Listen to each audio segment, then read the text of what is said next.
ദിവസങ്ങൾക്ക് മുൻപാണ് CBIയിൽ നിന്നെന്ന വ്യാജേന ജെറി അമൽദേവിനൊരു വീഡിയോ കോൾ വരുന്നത്.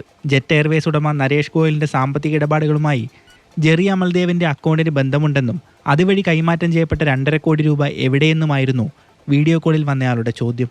കേസിൽ നിന്ന് രക്ഷപ്പെടാൻ 2,80,000 രൂപ അക്കൗണ്ടിലിടണമെന്നും അവർ ആവശ്യപ്പെട്ടു. ഒരു സ്ത്രീയും പുരുഷനുമാണ് വീഡിയോ കോളിലെത്തി നിരന്തരം ഭീഷണിപ്പെടുത്തിക്കൊണ്ടിരുന്നത്. പരിഭ്രാന്തനായ ജെറി അമൽദേവ് പണം അയച്ചു കൊടുക്കാനായി ബാങ്കിലെത്തിയപ്പോഴാണ് സംഗതി തട്ടിപ്പാണെന്ന് വ്യക്തമാകുന്നത്. എൻ്റെ ക്യാമ്പിൽ വന്നിട്ട് പെട്ടെന്ന് തന്നെ RTGS ചെയ്യണം, ഫണ്ട് ട്രാൻസ്ഫർ ചെയ്യണം, അത്യാവശ്യമാണ്, UTR നമ്പർ വന്നിട്ട് എനിക്ക് തരണമെന്ന് പറഞ്ഞു. അപ്പോൾ വേറെ ഒന്നും ചോദിക്കേണ്ട എന്ന് ഫുൾ ആക്ഷനാണ് കാണിക്കുന്നത്. നമ്മൾ നേരെ റൈറ്റിങ്ങിൽ കൂടി എഴുതി കാണിച്ചു കൊടുത്തു, സാറേ ഒരുപാട് ഫ്രോഡുലന്റ് ട്രാൻസാക്ഷൻസ് നടക്കുന്നുണ്ടെങ്കിൽ അങ്ങനെ എന്തെങ്കിലും ആണോ എന്ന് ഞാൻ എൻക്വയറി ചെയ്തു. ബട്ട് എന്താ പറയുക, പുള്ളി പറയുന്നത് എൻ്റെ ഫണ്ടാണ്, അത് ട്രാൻസ്ഫർ ചെയ്തോളൂ എന്നുള്ള രീതിയിൽ പറഞ്ഞു. പിന്നെ ഒട്ടും സാറ് എന്ന് വെച്ചാൽ വോയിസ് റേസ് ചെയ്ത് സംസാരിച്ചപ്പോഴത്തേക്ക് ഞാൻ പിന്നെ നേരെ തന്നെ പോലീസ് ഡിപ്പാർട്ട്മെൻറ്റിൽ വിളിച്ചിട്ട് എല്ലാവരുടെയും കൂടി ഒരു കൂട്ടമായിട്ടുള്ള എഫേർട്ടിലാണ് അത് മീൻസ് നമുക്കത് വിഡ്രോ ചെയ്യാൻ പറ്റിയത് പുള്ളിയുടെ ആ ഒരു ഇതിൽ നിന്ന്. പണം അയക്കാനായി ഉത്തരേന്ത്യൻ തട്ടിപ്പ് സംഘം നൽകിയ അക്കൗണ്ട് നമ്പർ കണ്ടപ്പോൾ തന്നെ ഫെഡറൽ ബാങ്ക് പച്ചാളം ശാഖയിലെ സീനിയർ മാനേജർ സജിന മോൾ പോലീസിനെ വിവരമറിയിച്ചു. പോലീസും ബാങ്ക് അധികൃതരും ചേർന്ന് ജെറി അമൽദേവിനെ കാര്യങ്ങൾ പറഞ്ഞു ബോധ്യപ്പെടുത്തി. ജെറി അമൽദേവിൻ്റെ കടുത്ത ആരാധിക കൂടിയാണ് സജിന മോൾ. തൻ്റെ പ്രിയപ്പെട്ട സംഗീത സംവിധായകനെ വലിയൊരു തട്ടിപ്പിൽ നിന്ന് രക്ഷിച്ചതിൻ്റെ സന്തോഷത്തിലാണ് സജിന മോൾ. അദ്ദേഹത്തിൻ്റെ പാട്ടുകൾ പാടാറുമുണ്ട് സജിന. ആയിരം കണ്ണുമായി കാത്തിരുന്നു നിന്നെ ഞാൻ, എന്നിൽ നിന്നും പറന്നകന്നൊരു പൈങ്കിളി മലർത്തിൻ കിളി, പൈങ്കിളി മലർത്തിൻ കിളി. ഓൺലൈൻ വഴി പണം ആവശ്യപ്പെടുന്ന സംഘങ്ങളെ കരുതലോടെ നേരിടണമെന്നാണ് ബാങ്ക് അധികൃതരുടെ മുന്നറിയിപ്പ്. Relationship with the customers, that is our motto. So we are hopeful that ഇങ്ങനെയുള്ള ഇഷ്യൂസിൽ നല്ല രീതിയിലൊരു മെസ്സേജ് കൊടുക്കാനായിട്ട് ഈ ഒരു സംഭവം നിമിത്തമായി മാറി എന്നുള്ളതാണ് എനിക്ക് പറയാനുള്ളത്. പണം നഷ്ടമായില്ലല്ലോ എന്ന ആശ്വാസത്തിലാണ് Jerry Amaldev. Mathrubhumi news, Kochi.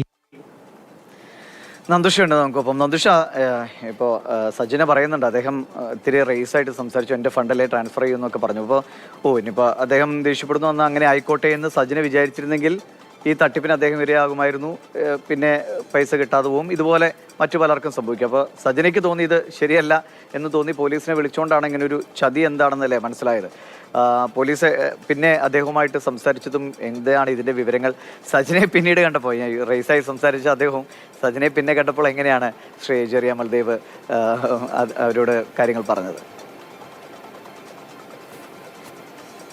ദിവിഷ്, Jerry Amaldev ദേഷ്യപ്പെട്ടതിൽ യാതൊരു തെറ്റും ഞാൻ കാണുന്നില്ല. കാര്യം മറ്റൊന്നുമല്ല, ദിവസങ്ങൾക്ക് മുൻപാണ് ആദ്യത്തെ കോൾ ഈ വാട്സപ്പിൽ വരുന്നത്. വീഡിയോ കോളായിരുന്നു വന്നത്.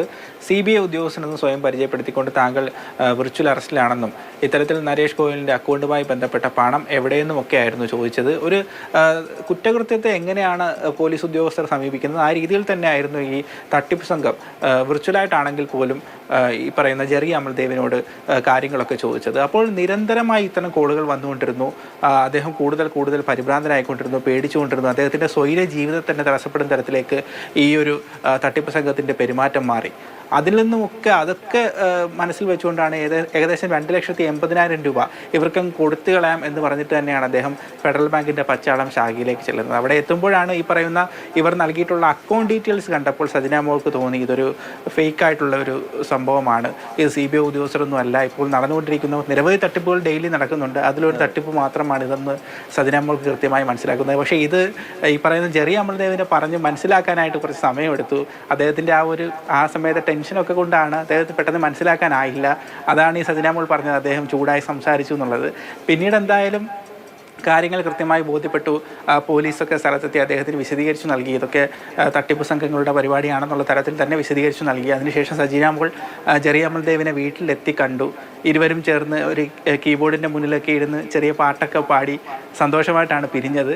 ഏതായാലും വളരെ വലിയൊരു തട്ടിപ്പ് സംഘമാണ്. ഇത്തരത്തിൽ പ്രമുഖരെന്നോ സാധാരണക്കാരെന്നോ ഒന്നും വ്യത്യാസമില്ലാതെ നമ്മുടെ സോഷ്യൽ മീഡിയ പ്ലാറ്റ്ഫോമുകളിലൂടെ നമ്മളുടെ ഒക്കെ അടുത്തേക്ക് എത്തിക്കൊണ്ടിരിക്കുന്നത്. നമ്മളെയൊക്കെ വിശ്വസിപ്പിക്കുന്ന തരത്തിലാണ്.